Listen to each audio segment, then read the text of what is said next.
Welcome to Fantasia, home of the melodious. My name is Azallea, and today I'm going to be bringing you guys an update to my Lunalight deck. So without further ado, let's just get right into it. First off, we were playing 3 copies of Lunalight White Rabbit. Now, White Rabbit, when you normal summon her, you can special summon another Lunalight monster from your graveyard to your side of the field in defense position. She also has another effect where you can target spell and trap cards that your opponent controls up to the number of other Lunalight cards that you control and return them to the hand.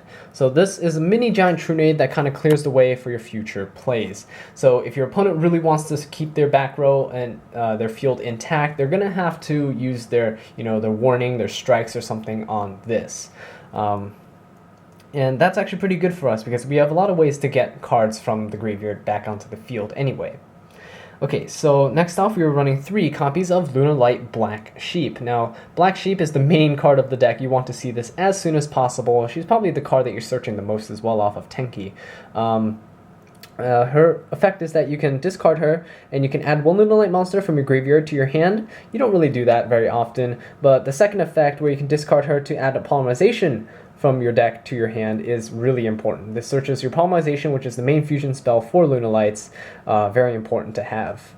And when she's used as a fusion material for a fusion summon, you can add 1 Lunalight monster from your graveyard or your extra deck back to your hand. So she is a great way to gain advantage back. She also combos really well with White Rabbit because White Rabbit and Black Sheep form a combo. You can discard Black Sheep for the polymerization, normal summon the White Rabbit, get Black Sheep back, and fuse both of them for our Cat Dancer. So two card combo right there for a fusion play, and then Black Sheep adds White Rabbit back to your hand. So you don't lose any advantage whatsoever going through that play.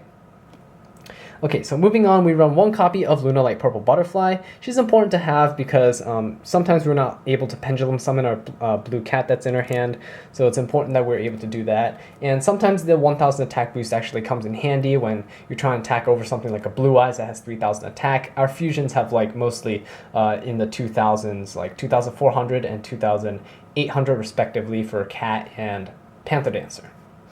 So next off, we were running 3 copies of Lunalight Blue Cat, the card that we were just talking about. Really important card to the deck and the floater of the deck as well. So if she's destroyed by battle or by card effect, you can summon any Lunalight monster from your deck straight to the field. Normally you're going to loop copies of herself and copies of Lunalight Tiger just to recycle these cards and keep them in play and kind of ward your opponent's attacks off until your next turn.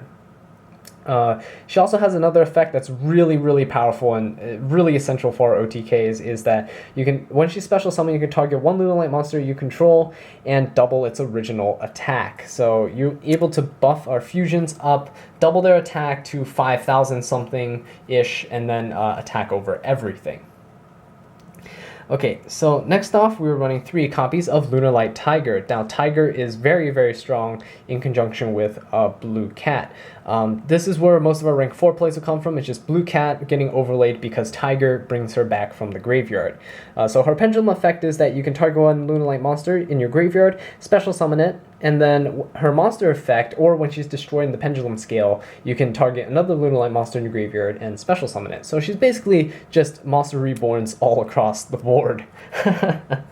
Okay, and to cap off our Lunalight monster lineup, we run 1 copy of Lunalight Wolf. This is basically the miracle fusion of the deck with her pendulum scale effect, and when she's on the field, she allows all of our Lunalight monsters to deal piercing damage. So very good for just piercing any defensive walls, and also very strong for helping us extend our plays, and she's more likely than not going to be the way that you summon Leo Dancer from your extra deck. Okay, so next up we play 2 copies of Odd Eyes Pendulum Dragon. Very powerful, searches the Lunalight Tiger as well as the next card that I'm going to show you. But Odd Eyes Pendulum Dragons is a level 7, so you can pendulum summon him back if you have a scale 8 in conjunction with Lunalight Tiger, which is a scale 5. So he's not entirely dead in your extra deck, and he does allow you to go into rank 7 plays. He's also a dark attribute, which matters because it matches all the other Lunalights except for Tiger and for Lunalight Wolf. And speaking of dark targets, we also run 2 copies of Odd Eyes Mirage Dragon. Excuse me, I don't have my second copy, but when we're playing online, I'm going to have it, don't worry. So I replaced the Perform Power Odd Eyes Unicorn with Odd Eyes Mirage Dragon. Both of them are scale 8s and both of them are searchable by Sky Iris, so I thought, why not? This is level 3 and it also has better stats. It has 1200 attack. It's better than, you know, the 100 off of the Unicorn.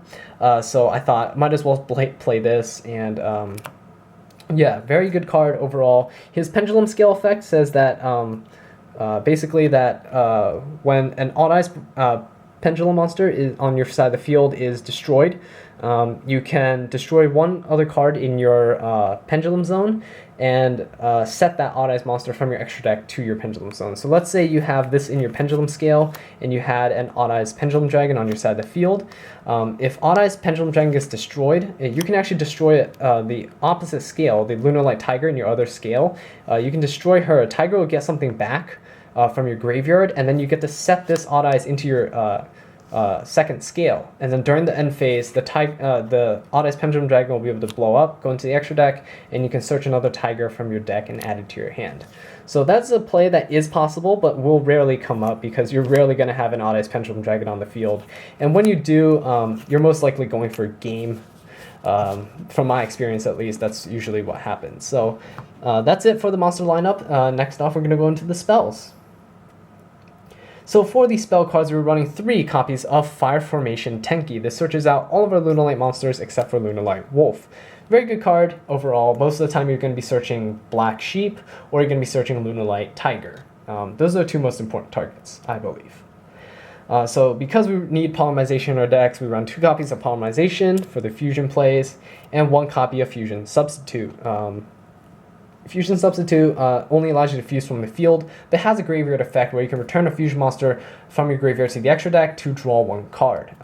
So that actually comes into play sometimes, and because Lunalight White Rabbit and Black Sheep, if you do that combo, you're going to have 2 monsters on the field. So you can just search a Fusion Substitute, fuse with those 2 on the field for a Cat Dancer. If Cat Dancer manages to get destroyed by a card effect or something and ends up in your graveyard, you can Fusion Substitute, banish itself to send the Cat Dancer back so you can draw an extra card and then see what you can do from there on your next turn.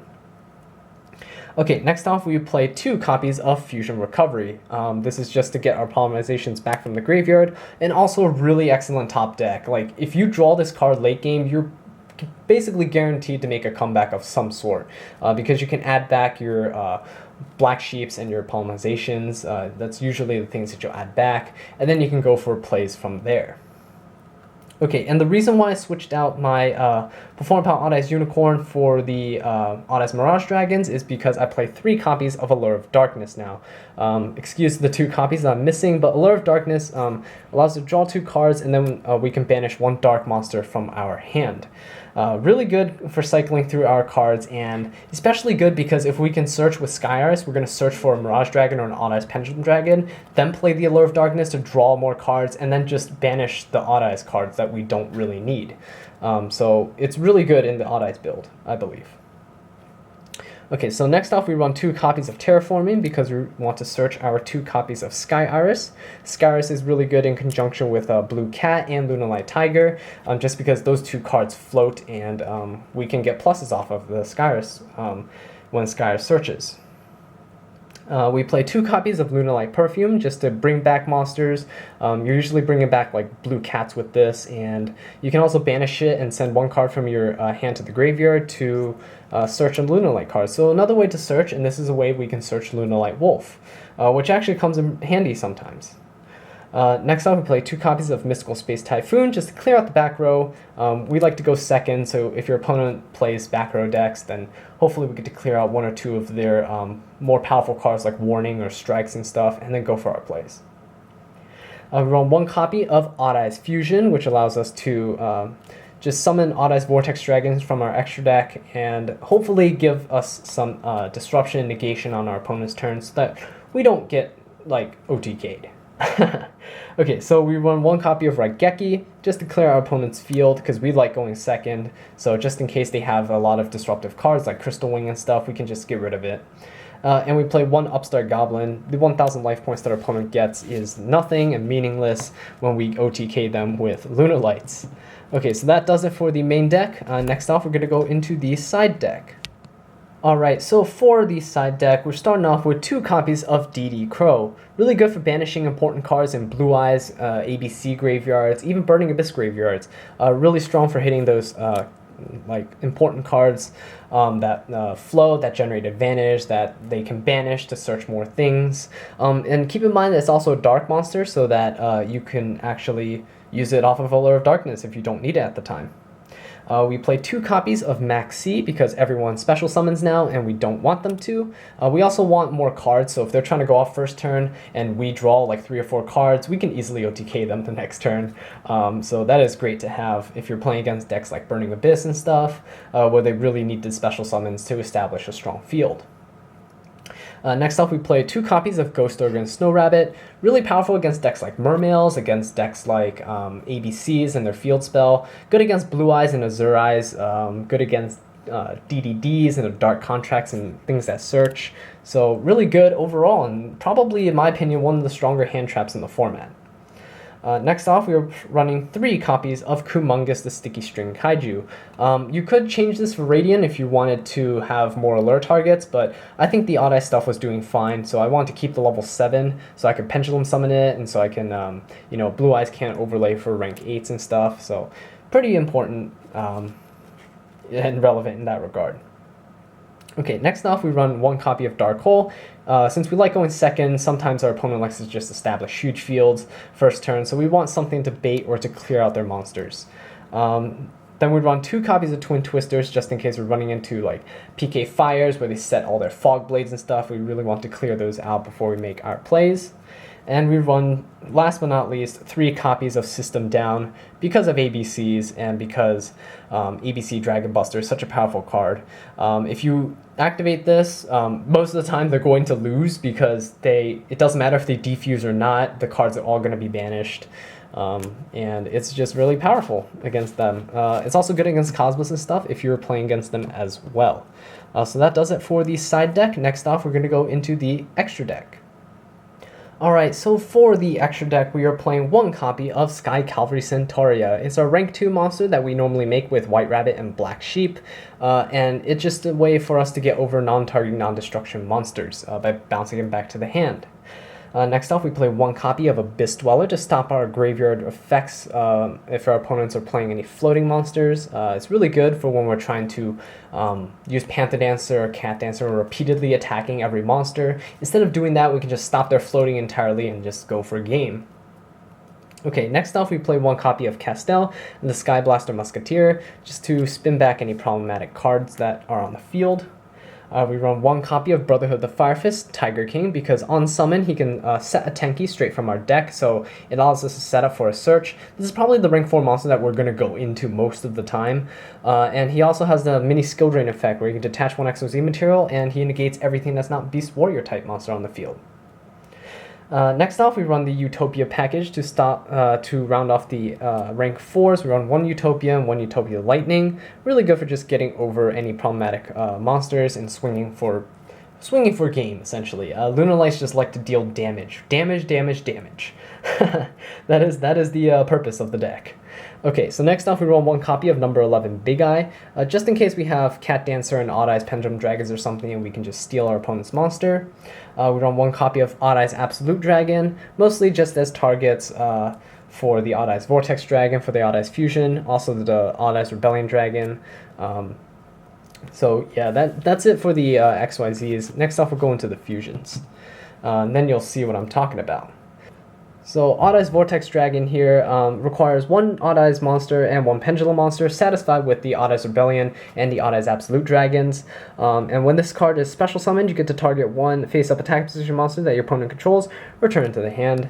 Also, when your opponent activates a card, you can negate its activation by shuffling back a Pendulum monster from your extra deck back to your deck to negate it. So really good for recycling our Odd Eyes cards and for recycling Lunalight Tiger. Okay, so last but not least, we're going to go into the Lunalight fusions. We run 2 copies of Cat Dancer. I never really needed the 3rd. And we run 2 copies of Panther Dancer, the true boss monster of the deck. And we run 1 copy of Lunalight Leo Dancer.